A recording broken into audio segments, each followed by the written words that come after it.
Oh, that's perfect. So that person Yeah. can actually focus on I'm missing Jennifer. for that person. I will. I know. I know a happy hour. Integration. As I walked through the decimated hallways, the first thing that came over me was fear. News had broken out a week earlier that the sheriff of this facility was stabbed in the eye with a pin, and the inmates rioted, burning down the old facility.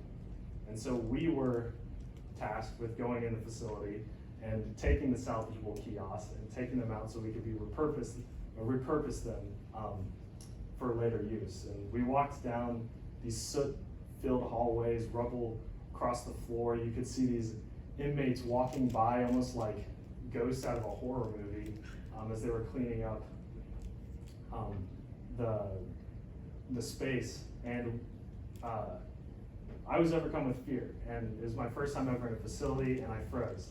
And I was remembered as I walked down these halls, I had the opportunity of leaving this facility. And the lyrics to a song stuck in my head, and they went like this. They said, "From an uptown apartment to a knife on the A train, it's not that far. From the sharks in the penthouse to the rats in the basement, it's not that far. To the bag lady frozen asleep on the park, it's not that far." So a couple years later, I was a student at Vanderbilt studying economics, and on the weekends I would do little runs for Vin Ninja in order to get some beer money for the week. This is me cheating. My mom makes me take these.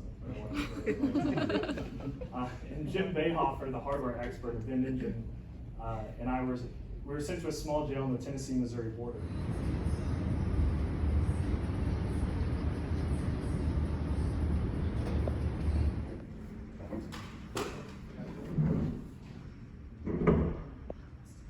And I have my NFC tag. I scan it at the door, and it will limit the people that are in. It shows me just the people that are in the cell that I walked up to, and I'm going to perform a cell check. I can do that by swiping, and Adrian, you just joined. I'm gonna scan you. Can I scan your badge? Thank you.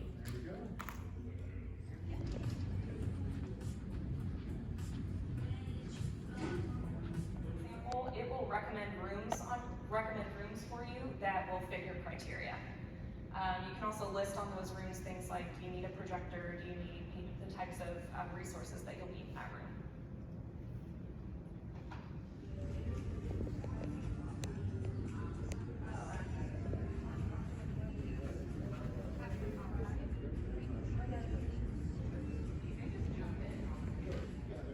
One of the case manager coach there at Gadsden told me a story, and she said, and there are a million stories like this. This is just an example, a million stories. There was a woman who had been in prison probably 30 years, around 30 years. She released, and by the time she released from prison there, she was a grandmother. She went home.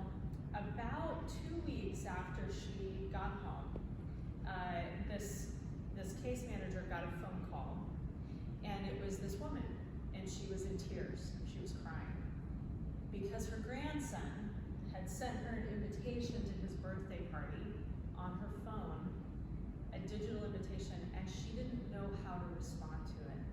She didn't know how to respond to this little invitation she had gotten in a text message, and she was crushed.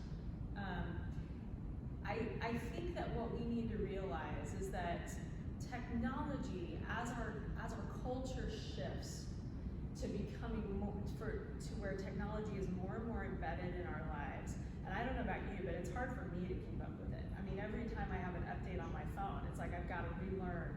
So imagine being in a situation where you have not been exposed to current technology for 20, 30 years, even 5 years, and coming out into a world that is foreign to you in so many ways.